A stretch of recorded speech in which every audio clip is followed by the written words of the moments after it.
Welcome in, everybody, to a Wednesday night edition of the show. Joe Quillen here with you, and starting a little late here tonight because um, tea time with Chef Tom and Frank were on before me, and I got a text from AJ that said, "Oh, they want to do a show at 9 o'clock." Go right ahead. I don't care, because being the team player that I try to be, we are starting a little bit later tonight, but that's cool, and we will. Have a quick show here tonight. I got four topics here. I'm also going to give you another pick here for tomorrow night's football game as well. So, um, one thing I do want to mention here is even though I don't have the thing set, one second, let me set it up here for you. You're going to get black screen for a second.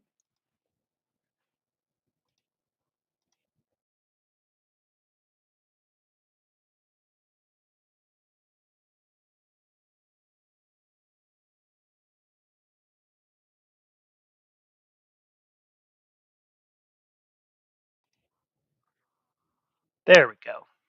Whoops. Shrink me down there. There we go. So, uh, what I've been doing over the last week or so is I've been doing picks with Rebet. I will give you that link here in a second, and check out my Instagram at Joe Quills. If you're watching on Twitch, you're linked up already. Um, even though I even though I do stream on YouTube and on both my YouTube and the Bleacher Brothers YouTube and the Bleacher Brothers X. My preferred streaming method is Twitch. You'll see another reason why tonight if we are done quick enough here. Um, but uh, we do have a partnership with Bleacher Brothers. I get a commission, and also $50 will go to the um, Alex's toy drive for the orphans of Ocean County, New Jersey. There's the link there for those that are watching on YouTube and on my Twitch. Um, it is a $50. Um, I mean, we have 100% deposit match up to $100.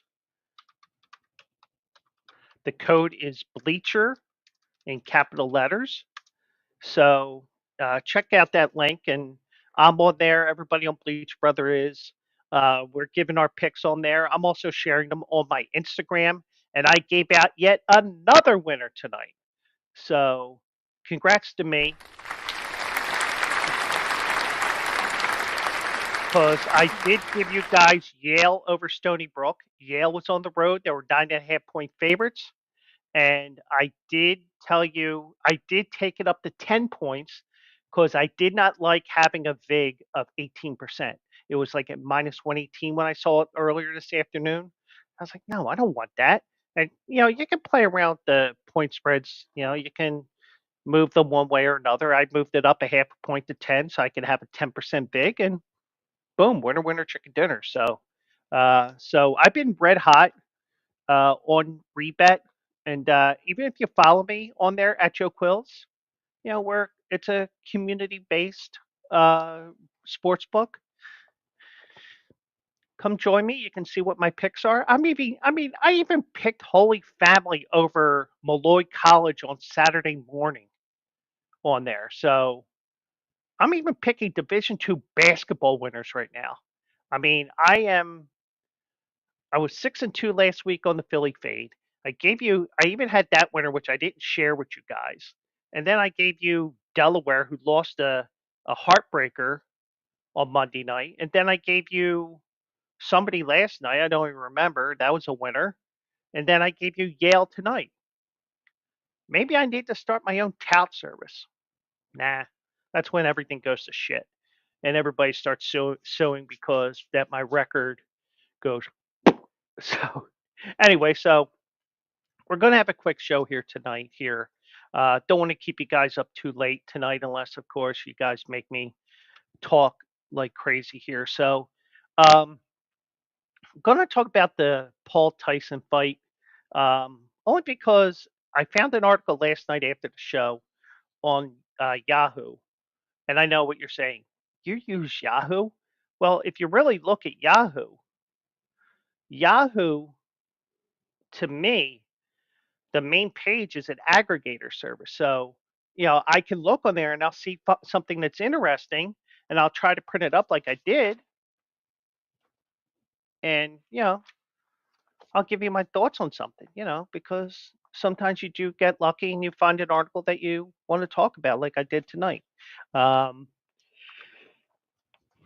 Hall of Fame semifinalists have been announced in the NFL. AT&T Stadium is safe and secure, like my balls. And story about Aaron Rodgers. The owner wanted him benched on September 30th. I'll tell you about that as well. So, and we'll give you that Thursday night football game as well. I will give out a different game on my Instagram tomorrow afternoon. Go to Joe Quills on Instagram. Follow me there, and I will try to extend my hot streak that I have. I'm not going crazy. I'm not doing what AJ and Toby do, where they give you 18 games and boom, they go 17-1. I'm making you want something, and it may be off the beaten path, but winner, winner, chicken dinner. Don't you want to eat? Anyways, let's get to it here tonight, and let's begin with the Jake Paul fight. And I saw this article last night, and I kind of was thinking this last. I was thinking about it Saturday night. I was watching the fight with a couple of friends, and I said after the fight, when Jake Paul bowed down to Tyson at the end of the fight, I said if he did that when Mike Tyson was 20, 25 years younger, Mike Tyson would have knocked him the fuck out because Mike Tyson was a monster back then. And, I mean, I don't think he really knew how to box. I know people are going to say, what the hell are you talking about, Joe? Most of his fights, it was just boom, and they knocked him out. But it was a legitimate knockout because, next thing you know, they were the boxers were retiring or ended up signing up for Polish citizenship. But, you know, um, but I kind of had a feeling about this, but I wasn't going to say it because, if, well, let me first say this, nothing would surprise me. And I was like, well, maybe this is staged, maybe it's not staged. If you want to, uh, and Maddie, welcome in. There we go, caught up here. I got this on Amazon a couple of years ago, Maddie, and yeah, I actually bought it when I got home from the hospital. Think about 5, 6 years ago. I go to the hospital because I had an anxiety attack or whatever they said. I mean, basically the end result was anxiety, depression. Here's your prescription. Here's your pill. And I ordered the shirt on Amazon. And the first thing I did when I woke up from that pill taking effect, that Xanax, um, when I woke up the next morning, the first thing I made sure I did was make sure I, you know, not, hey, I'm okay. The first thing I said was, did I order anything else on Amazon that I have to worry about? But yeah, that was when the Eagles beat the Patriots. When a backup quarterback with a gigantic dick, big dick Nick Foles, beat Tom Brady in one of the highest scoring Super Bowls in history. That's what happened that day. So Hall of Famer Mike Tyson, Jesus Christ, Hall of Famer Michael Irvin, who was sitting at the desk here. Now, the way Netflix was, that whole broadcast seemed a little weird because you had Rosie Perez on there, and I was waiting for her to tell me that screwing was for carpenters, like she told Woody Harrelson in White Men Can't Jump, if you remember. Oh, screwing for carpenters. I want to make love a fork. Remember that? But um, Hall of Famer Michael Irvin thinks the fight between Jake Paul and Mike Tyson was a ruse and claimed a clause in the contract prevented the internet personality from getting hit. Mm. Now, I will argue, yeah, Mike Tyson's 58 years old. Now, I would have figured that, I mean, we would have figured, okay, well, maybe he takes one shot at Jake Paul. Maybe Jake Paul pisses him off in the first or second round. He goes off script and boom, uppercut. But on the latest episode of It Is What It Is, the three-time Super Bowl champion gave thoughts on the highly publicized fight that ended with Paul defeating Tyson by unanimous decision. According to Irvin, the whole fight was one big lie because there was a clause in the contract that said Tyson couldn't go all out. Matty agrees. Um, but the one thing is, when I was watching that fight on Friday night, I want to say Saturday night because most of the big boxing fights are usually on Saturday. But when I watched that fight, and I saw Mike Tyson come out and he had a knee brace on, it's like, my bet's no good. So, um, so I was like, but then again, you're talking about a 58-year-old guy. But Irvin contends that they had no intentions to really scrap. If you look through that, I didn't see one patented uppercut, but uppercut. I can't talk. I haven't been able to talk the last few nights. Uh, I didn't see one patented uppercut by Mike Tyson. What if Mike Tyson hit him with an uppercut? Then I heard that some people talk about how they put that in the contract. He couldn't body and then uppercut. Like, how can you put that in a fight contract? But, I mean, but then again, Michael Irvin, I'm not going to say anything bad about him. He is a Dallas Cowboy player, former Dallas Cowboys player, and and actually I do feel bad that we cheered when he broke his neck on the Vet Stadium turf many years ago. But 2 years ago, we actually saved a couple of guys from Bleacher Brothers before I really got into Bleacher Brothers. Between them, the Tony Bruno show, and because they were there for Radio Row and they were out eating somewhere, and they said that he, um, um, sorry, but if you remember, somebody claimed that he was trying to, um, and I may be using the wrong words, but sexually assault, sexually harass, whatever the words were. It got Michael Irvin sent home from the Super Bowl, and our guys that were there said, "No, Michael Irvin was with us most of the time. He wasn't even drunk, and this is all one big setup." And he actually won that case. It took a while for him to get the case won and end up back on Fox and on NFL Network. But it was all one big shame that this woman did. Now, did the woman even know they was Michael Irvin? Probably not. She probably saw, and I'm not making accusations here. I don't know. I wasn't there. She might have saw skin color and said, "Oh, I'll get him because he's all dressed up and shit." Or maybe he did know it was Michael Irvin. But whatever it was, um, you know, I'm trying to tread lightly here, but I would not be surprised if this was the truth. And I think I did see something where some people are suing because of this stuff that's floating around. And let me tell you, I would not be surprised if this was in a contract of some sort. Nothing would surprise me. But I wouldn't be surprised if it was on the up and up as well. Because, I mean, you look at the training video for Mike Tyson, you know, he could be fiercely training like he was for about 30, 45 seconds, you can doctor film up a little bit, you know. All right, Mike, give me a quick 10 seconds, boom, boom, boom, boom, boom, whatever it is, and then because he is 58 years old, but you know, whatever it is, you got to realize that you're talking about a guy 30 years younger than him.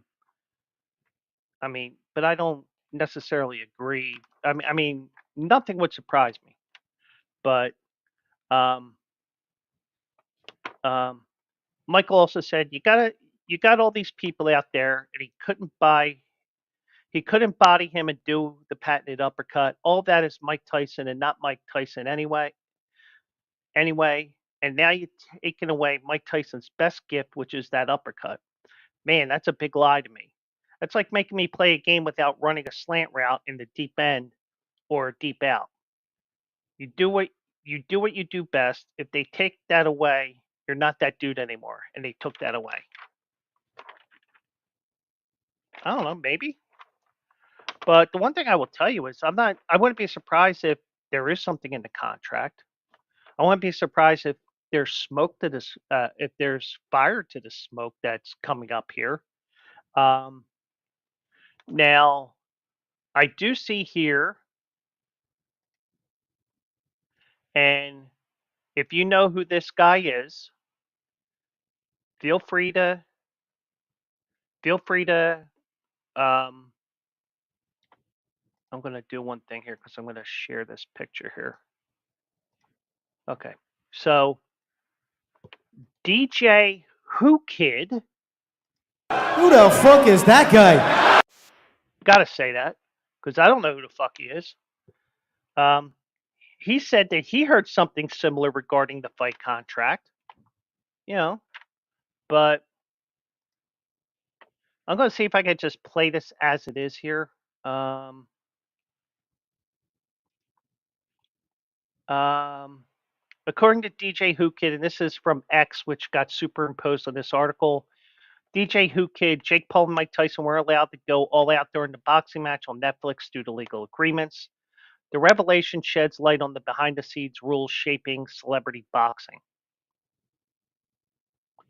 So I don't know how legitimate this is, but I'm going to take my chance in playing this video here. You can be the judge for yourself.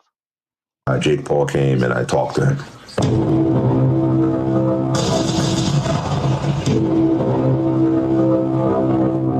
Yeah, this is the problem. This is what happened.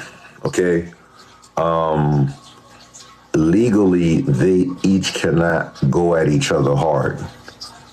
Because if Mike hits Jake Paul, like really hit him, like if Mike Tyson, like he still has it, but if Mike Tyson hit Jake Paul will die. Like he's gonna die. Like he's gonna be dead. Like if he went all in, that's why you saw a lot of like, if Jake Paul would hit Mike Tyson, I think because of Mike Tyson's age, he would kill Mike Tyson. So the rules were that they gotta chill. You know what I'm saying? That's what I heard. That's what I heard. They both had to chill.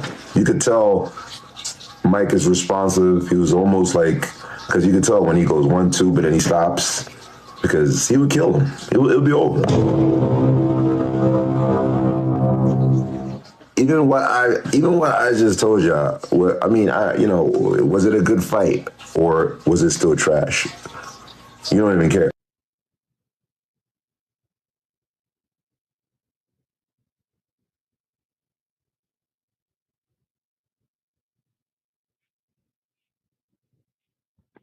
One thing I will tell you guys is you can make your own decisions here. Um, Penguin AZ, welcome in. Hope you're doing well out there.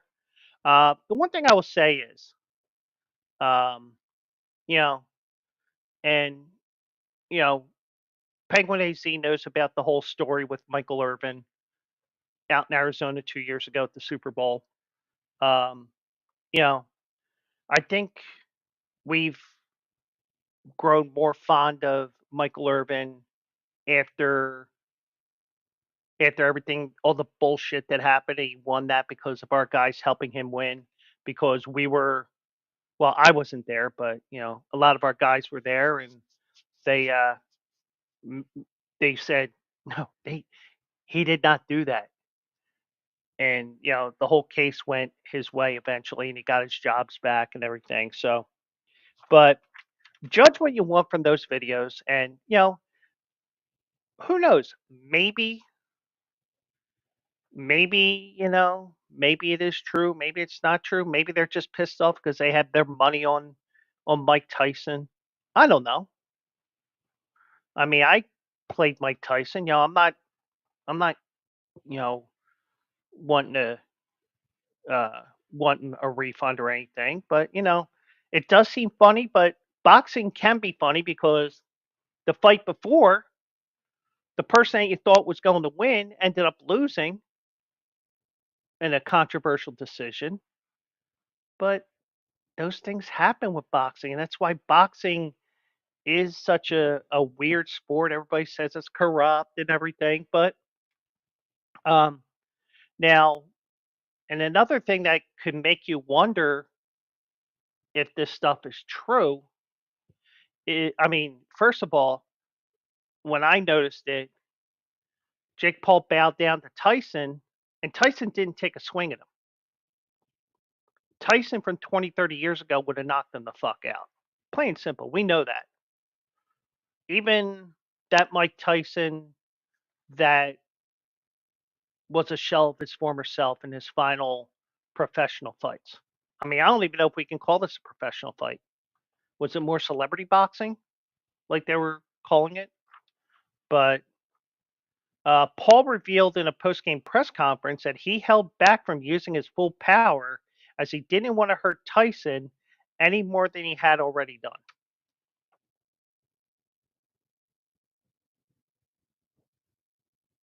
That tells me, I mean, that statement alone is a red flag. And, thankfully, I only bet with the rebet coins that are on there because, the first part of the month is where all my bills are for the most part. So, I got to make sure my bills are paid, especially the most important ones. So I've been dabbling with those coins and also promoting rebet. So, um, so also Paul said, I wanted to give the fans a show, but I didn't want to hurt someone who didn't need to be hurt. I didn't want to hurt someone that didn't need to be hurt. So, but you put a real boxer in against Jake Paul, that real boxer is going to knock him the fuck out in 10 seconds. Maybe 30 if he runs around like a little bitch like he is, um but maybe it is a little maybe it's a little bit of a um little bit, your typical boxing thing. Maybe it was in the contract. And if it wasn't a contract, let's just be thankful that this was on Netflix and not on some cable pay-per-view system because, if what was it, Mayweather Pacquiao, that was like $110 to get. This probably would have been about 150 on pay-per-view. And Comcast, Cox, Spectrum, all those major cable companies, they would have been sued left and right because guess what? They wanted your money for that shit. Thankfully, with Netflix, you didn't need to spend an extra 50, 60, $70. Thank God for that, at least. But and screening committee includes 6 players for first eligibility and 10 players who were finalists last year. Um, So they're going to reduce to 15 finalists who will be voted on the annual meeting before the Super Bowl that will produce the new class.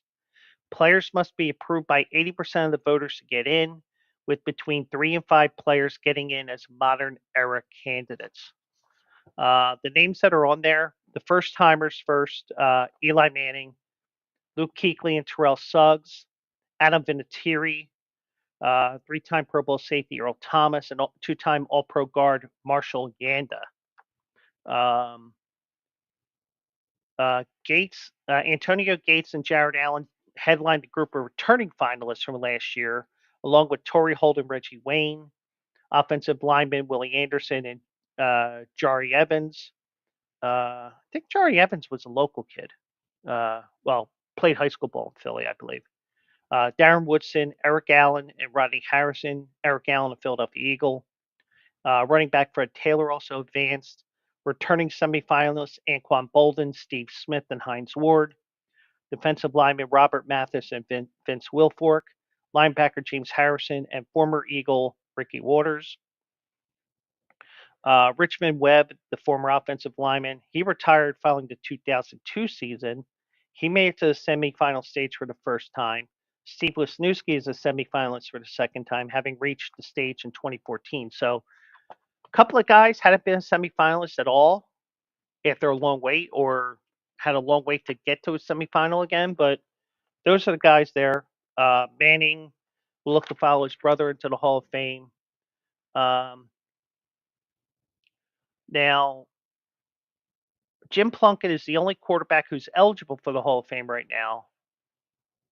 That's not a first timer, obviously, with multiple Super Bowls and not in the Hall of Fame. Others in the Hall that have won multiple Super Bowls and aren't in the Hall of Fame because they're not eligible yet. Ben Roethlisberger and Patrick Mahomes. Patrick Mahomes because he's still playing, but um, I mean, I don't know about you. I mean, maybe he deserved. Maybe Eli Manning gets in, and maybe first try he gets in. I don't know, but I just feel like it's. I just feel like it's. I just feel like that. Maybe Eli needs to wait a year or two, and not because of his last name being Manning that he gets in. Okay, he beat Tom Brady twice, but what did he do those other years? He finished with a 500 record, but But I'm glad somebody isn't here because they would be telling me that I am a hater. Well, I'm not a hater. I'm just spitting facts. So believe what you want. You know, it is what it is. So, but one place that some of these players in the Hall of Fame did play was the um, Pro Football Hall of Fame. They played at AT&T Stadium, and I joked around on Monday night when my buddy Mike was here with me. We called that incident with that piece of sheet metal that came down. We said that God doesn't want to watch the Cowboys play, um, but the metal sheet that fell to the surface of AT&T Stadium turned out to be a covering lid to a cable tray, and the crews determined there was no structural issues. So thankfully, but then again, I think the Dallas Cowboys wouldn't mind playing the rest of the season on the road because they may actually win some games because they've gone 6 straight games at home this calendar year, giving up, being behind at least 20 points at some point in the game. They almost got away. They almost broke it last week, but that late touchdown by Houston put it into a 24-point lead. But it just happens that way. Now, communications coordinator for the Cowboys, Susan Schrock, said the city, which owns the stadium, which is interesting because I thought Jerry did, considered the matter closed and no further inspection was needed. I thought Jerry Jones, but whatever. There was no injuries when the piece of metal fell, but it was weird because it almost hit one guy. Guy was like, "The fuck is that?" But the Cowboys said in a statement that a wind gust blew off the cable tray lid while the roof was opening over 2 hours before the kickoff. So they haven't really opened the roof for a game. They haven't opened the roof for a game in over 2 years now. Do they check the roof to make sure that it still opens? Now they tried to open it last week for the Eagles game, or the week before for the Eagles game. They couldn't get it open. It wouldn't open all the way. Um, um, so Schrock also said that our building inspector and deputy fire marshal did talk to AT&T Stadium crews today and determined that there weren't any structural issues with the venue or the roof, and that this was in fact just a piece of metal that was a covering lid to one of these cable trays that was blown off by a wind gust. So thankfully, it's something minor. But when you see something coming off in the roof, you gotta wonder. And if there were high winds like there were, why were you trying to open the roof? That's what I don't understand either. Why would you do something like that? But then again, the Cowboys are an epic shit show this year. Um, yeah, but um, so Schrock also said the Cowboys told the city they did additional reviews and work to further secure the covering lids for those cable trays. So they're trying to make sure it doesn't happen again. And you got to do that. It's like, okay, well, maybe this was just something. Who knows? Maybe that cable tray may be something, some sort of a reason why the roof wouldn't open. But I'm not an engineer, never will be. But maybe a little common sense comes into play here. But Schrock also said she was not sure when the trays were last inspected. Who knows? Probably was 15 years when the stadium opened. But like I said, the 15-year-old stadium, the roof had not been open for a game since October 30th of 22. So I don't know about you, but I just question: do they open the roof like when there's nobody in the stadium just to test things out? I mean, I know when I was in Arizona for the MLB Baseball Diversity Summit about 5, 10 years ago, they had the roof open and then they closed it. You know, they did they did go through that when we were there, but it wasn't anything that was, I mean, but it wasn't affecting anything. And I hope that they're fixing the roof this year um, because if that roof doesn't close, I mean, if you have it open, you can't close it with the fans there because they're afraid that the roof is going to collapse because there's some sort of an issue with the roof. Now, can they open these? Can they open this roof again? Mm, I would try to do it like on a Wednesday when nobody's in the building.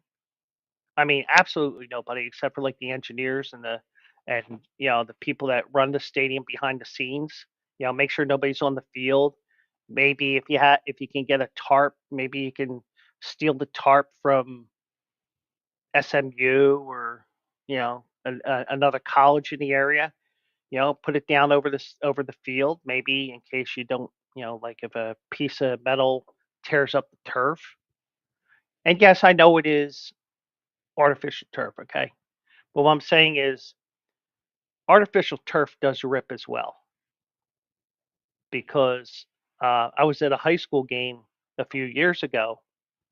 I think it was more like 5, 6 years ago now, and a piece of the turf came up because I mean, it was the seam and stuff like that. So I had to make sure it was back into place perfectly so that they can continue the game. But I will say that you got to make sure that roof, but also remember we're getting to the time of the year where even in Texas it's going to get cold. So if the weather's going to be cold, they're going to just keep the roof closed, and they don't have a home field advantage this year.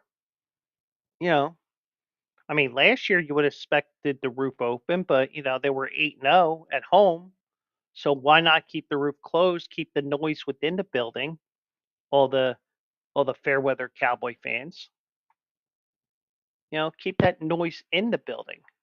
Whereas once the season is, but now that they're losing, now they want to open everything up. I mean, it doesn't make sense, but but then again, I'm always curious with the when a roof is open or closed. Like for example, Arizona, the Arizona Cardinals, they've been opening their roof a lot over the last couple of years. I mean, I remember when Arizona went to the Super Bowl against the Eagles. I flipped out when the roof was closed. I was like, it's a perfectly sunny day. You can have the roof open. But then again, it's the home field advantage. You can do what you want with the roof. NFL should have said, hey, this is a playoff game. We're taking over. Open that fucking roof. But, um, but you gotta make sure that the roof is okay because, Houston had trouble with their roof after one of the hurricanes, but they fixed it. Maybe they get it fixed. Who knows? But thankfully, everybody's okay. Here I find out that the city owns that stadium and not Jerry. Who knew? But if that's true, let me say that too, because you know I'm not going to go into fake media and shit like that. I'm not that type of a person. But I will say this: if somebody writes something that's wrong, you write a retraction. That's the end of it. But with something like this, with ESPN's website where I got this article from, this article will probably have a retraction on the bottom of page 2 here that I print, or page 4 that is. But you're going to get a retraction and be like, well, we were wrong here, blah blah blah. We apologize, and you go from there. Or editor's note: Jerry Jones actually owns the stadium, not the city. Something like that. But you get the idea. One more story here, and this is a very interesting one here. Um, Now the Jets, they're the same old sorry ass Jets. They're 3-8. They're hanging on to their playoff lives here, and apparently they got another dud at quarterback with Aaron Rodgers. And I know that the people that love Aaron Rodgers, I know Penguin will not say it because he was tired of Aaron Rodgers bullshit when he was in Green Bay.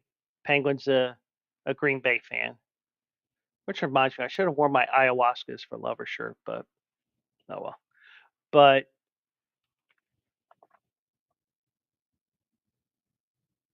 I don't want to say, I'm not going to say Aaron Rodgers is washed up, even though he probably is.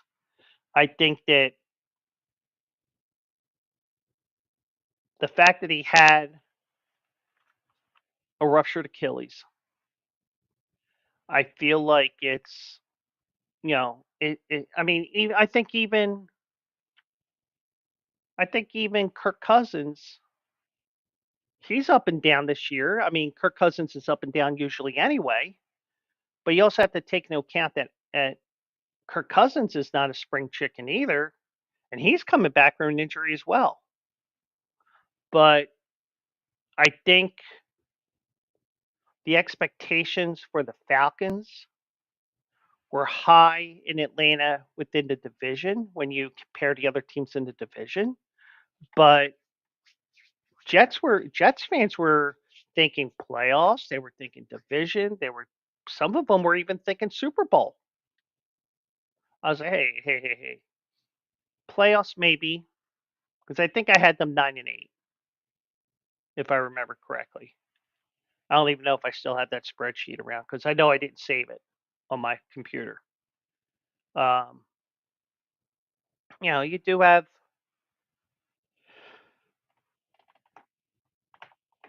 sorry, um, you know, you do have teams that end up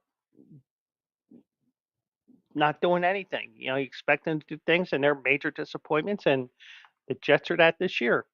The Sixers are a major disappointment this year right now. I mean, they're a walking shit show. They lost tonight again.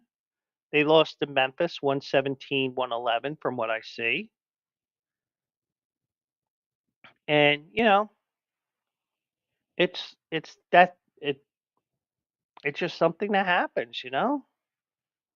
It's just crazy that this team is so horrible right now, and it's. I mean, you've had injuries that their new um, three stars haven't played together at all. So, I mean, it doesn't look good for the Sixers. But um, but going back to the Jets here, after falling to 2-2 after a loss to the Denver Broncos, New York Jets owner Woody Johnson called an internal meeting on September 30th with his top football people. In that meeting, Johnson was concerned about the direction of the team and broached the idea of benching quarterback Aaron Rodgers, according to multiple sources to ESPN. Can you imagine what the New York media would have been like if they did bench Aaron Rodgers? That would have been, I mean, that would have been radio gold if you ask me. And I don't listen to local sports radio because, I mean, the one thing I will tell you is local sports radio for the most part, like especially with the Philadelphia market, especially WIP. Oh, let's get it back to the Eagles. No, let's not do that. I mean, this time of year, yeah, I can understand that.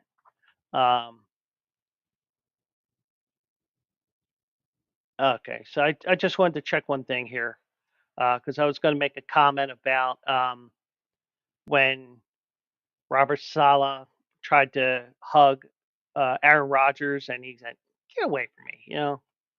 But that was the week before the Denver game. Um, but this was first reported by the Athletic. Jackson's alleged suggestion triggered different reactions.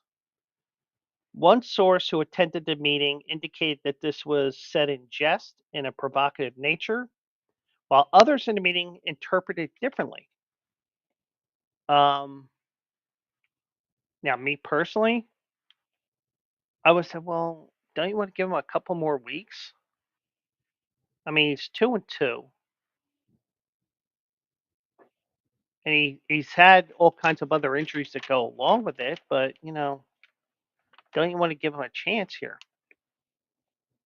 Um, One source said that Johnson appeared serious, while another said if Woody really wanted Rodgers benched, he would have had him benched.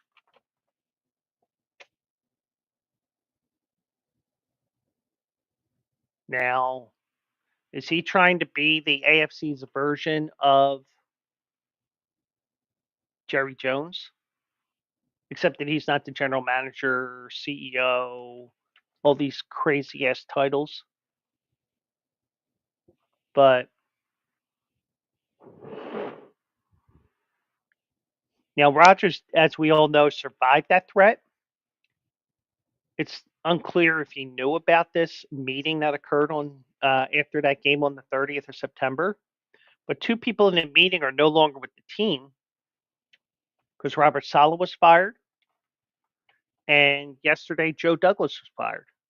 Joe Douglas being the GM, Saleh the coach. 8 days after that meeting, Johnson fired Robert Saleh after 3+ seasons, and I mentioned about Joe Douglas yesterday. The Jets are one of the league's biggest disappointments. No shit. They're poised for an organizational reset in the offseason. Johnson announced Tuesday that the search for a new GM is already underway. And, why not? Because you really don't have to make much in the way of moves between now and January. You're pretty much stuck with the guys that you have until March comes around when the new NFL season begins. Now, that meeting turned out to be a watershed moment in the season. It created tension in the building, with one source saying at the time that Johnson was out for blood. So this may be the reason why he fired Robert Saleh, and he just basically said, you know what, and it may be why Saleh was escorted out of the building by security as well. We're starting to see some things of maybe why things ended up the way they did with the coach being let out with security. Um, Now, typically Johnson meets with the GM and head coach after every game. This one was a larger scale meeting because it included the three coordinators and other members of the front office, which changed the tenor. People were stunned when Rodgers' job status was mentioned. I mean, but the thing is, if he's playing like shit and the Jets were 4-0, I don't think they would have cared. This meeting probably never happens. I mean, let's take Patrick Mahomes, for example. Even though this is apples and oranges because Patrick Mahomes is, what, 10, 12 years younger than Rodgers, has had some minor injuries, but nothing that is season ending. But Patrick Mahomes is playing like shit this year for the most part, but he's finding ways to win. Well, not necessarily playing like shit, but his numbers look like shit. Um, but you know, first of all, Kansas City won't bench Patrick Mahomes at all. I mean, they may take him out of the game because, all right, you're up 35 points, you're down 35 points. Okay, let's get ready for next week. I could see that. But Patrick Mahomes isn't going to be removed from a game and be removed of his starter's job because of performance.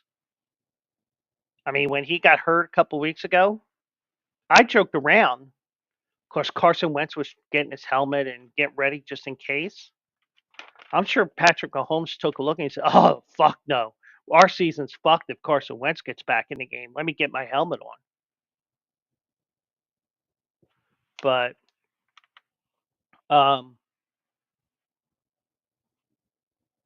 but that 10-9 loss to the Broncos, um, the four-time MVP Rodgers didn't play well in that game. A game which the Jets failed to score a touchdown.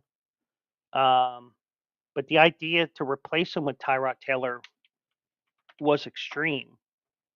I mean, I would think even now it'd still be extreme, but now you're getting to the point of the year where does it really matter if they're going to be eliminated soon?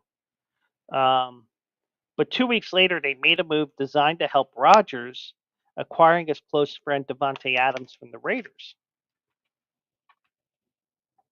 And if you remember, they said that they were going all in. Well, they went all in, but it was like they were going all in with a 7-2 offsuit, which is the worst hand to have in Texas Hold'em. Bet you didn't know that. The 7-2 offsuit, that is. Um, Now, the Jets agreed to pick up $11 million of the remaining salary on Adams. Now, one source said if Woody really wanted Rodgers bench, he would have been benched. So, you but Woody has been more hands-on approach since the end of last season in both personnel and contract matters. Last week, he instructed interim coach Jeff Ulbrich to bench safety Tony Adams. Johnson also attended daily meetings, classroom sessions with coaches and players. Um, Johnson had said that this is the best roster he had in 25 years of ownership, expressing confidence even after the firing of Saleh that it would snap the franchise's 13-year playoff drought. Nah, make it 14, buddy. But um, but Rodgers, who turns 41 next month, said he'd like to play in 2025, but it's likely it's not going to be with the Jets. One source said he'd be shocked if Johnson signs off of another year of Rodgers, who is mired in the worst statistical years of his legendary career. Um, Adams' future is also a key storyline. He's under contract, but the cap charge is 38.3 million. So if they're going to keep Devontae Adams, they're going to rework that contract if they can. But you know, the Jets are going to Jets, and it is an epic shit show right now. And but you know, it is what it is, and you make do with what you got to make do with what you have now since it's the end of the year. And ladies and gentlemen,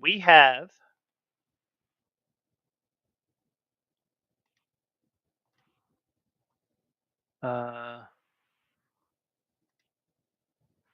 we have some breaking news from outside the uh, Bleacher Brothers satellite office, Studio 213 in Philadelphia, Pennsylvania. Ladies and gentlemen, for the second time this week, while I've been hosting this stream, it is raining here in Philadelphia. Now, this storm will help us with the drought a little bit more, but you got to joke around a little bit, But in all seriousness, it has been bone dry here for about 2 months now, even longer. But I mean, we went through a stretch of over 40 days without rain, but we do have some rain falling right now. It's supposed to get heavy tonight and real windy. Hopefully, I'll get a full night's sleep. Hopefully, the power doesn't go out because I fell asleep here on the couch the other night or a couple of weeks ago, and the power went out for like 15 seconds. And when the power went back on, my printer did its usual thing of turning back on, and then you get all the noise from it, and it woke me up. I'm like, why is my printer running? But I didn't put two and two together till the next morning when I went in the kitchen, and um, the clock on the microwave had to be reset. So, but yeah, it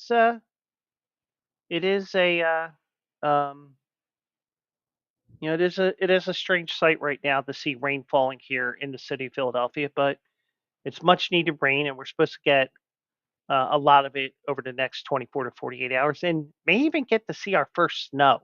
Now, not snow isn't accumulating, but the white stuff falling from the sky. And no, it's not cocaine. Like I said when Hawaii went to Utah State last week. But uh, let's get to the special uh, Thursday night football edition of the Philly Fade here. And ladies and gentlemen, we had a 6-2 week last week. I did not want to log in there, but I'll log in anyway. Now I gotta put in the code here.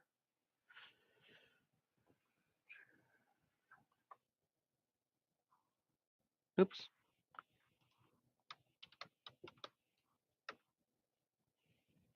And I got the alert that somebody's logging into my DraftKings account. Yeah, because it's me, numbnuts.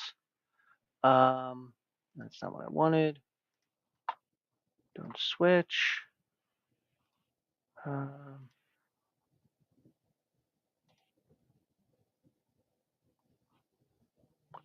So I'm going to share my screen one more time here. Well, two more times here. First thing I want to share with you guys is the fact that, let me go here. I am going to go, no, I don't want to do that.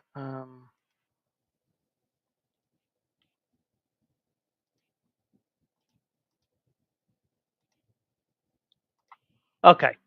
So the one thing I will say with you guys, whether it is the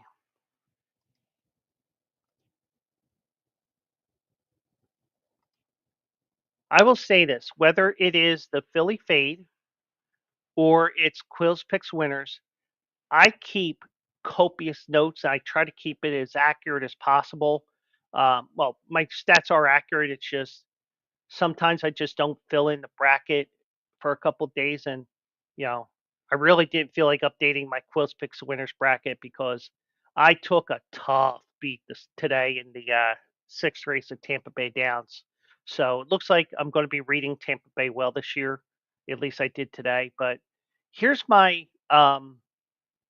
here's my spreadsheet, and just to let you guys know, let me zoom this a little bit. So just to let you guys know, I do keep track of all my picks. I go all the way back to August 22nd for the first show that I brought it back here on the Joe Quill show. So you see the picks here, and August I went 2 and 3. I was down a unit, 1.1 unit. September, not good, 10 and 17, 370, minus 7.69 units. October was horrible, 13 and 25, 342, minus 12.13 units. Now, you can argue that these games in November on Halloween that I gave out were actually November games. Yeah, but I go by the date that the show occurred. So, like, for example, I gave you Ryder on November 6th. That was a winner. Ryder basketball. That's what MCB means. CFB is college football. Green is a loss. Green is a win. Red is a loss. And from what you see here in November so far, 12 and 5, picking winners at a 70% clip so far. I've made up 10 units so far in the month of November, 10.39 units. And it all helped with this Detroit over 40 and a half points there. That was at 410. That's a huge 4.1 units I got back on that. And I actually played that on whatever site I used. I actually got it at 450. So we've been on a roll here the last couple of weeks, and we're gonna see if we can do this again today. And let me do this. I'm gonna stop sharing, and then you're gonna come back to me, and I am gonna go to this screen, and we're going to pick one game. Well, let me just see one thing here. Yeah, I'll save that for tomorrow. Pittsburgh takes on the Cleveland Browns. Cleveland Browns. The line is only 3.5,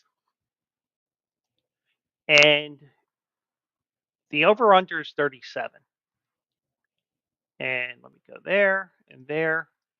So Pittsburgh did not get any favors with the schedule. They had to play Baltimore. Now they're playing Cleveland on short rest. Now Cleveland is dog shit this year. That's why they're the Browns. But even though you have Russell Wilson, even though you have Mike Tomlin, who's been through the wars time after time and time again, I'm wondering if there will be a letdown with the Pittsburgh Steelers here. And that's what I'm thinking here. And I'm going to say it right now. I'm going to take the Cleveland Browns in an upset tomorrow night. Take them on the money line at plus 164. If you want to play it safe, you can go with that point spread if you want. But I want to make a bigger dent into that deficit that I've been trimming down over the last couple of weeks. Let's go with the Cleveland Browns plus 164. I think Pittsburgh's going to have a letdown here after that big game against Baltimore on Sunday. You only had 3 days to prep for this. The bodies may be a little sore because that is the top rivalry in the NFL right now. And do not be surprised if you see the Cleveland Browns win to go to 3-8 here. So my pick, Cleveland on the money line, plus 164.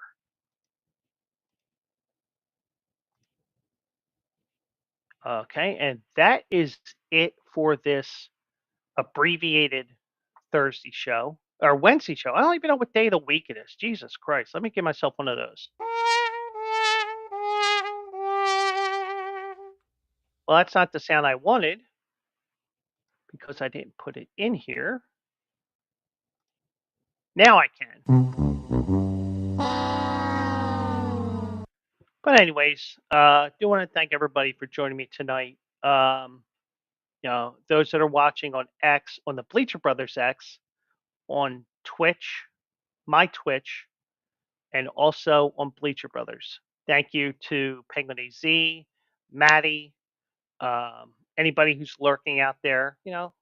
I'm okay with you guys lurking, but we are we are chat friendly here, and join me again here tomorrow night at 9 o'clock. We'll get ready for the weekend, have the full edition of the Philly Feed, and who knows, maybe we'll have another winner tomorrow night. And we'll watch some football as well, and also do some additional things as well.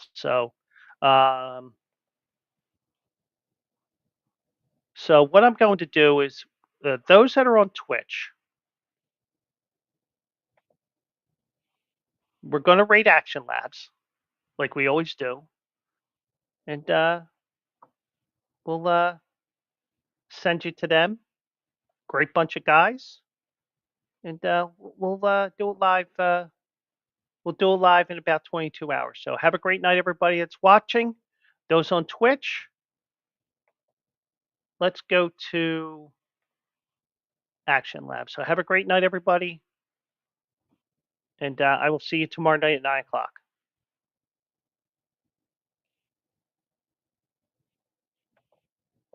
Good night, everybody.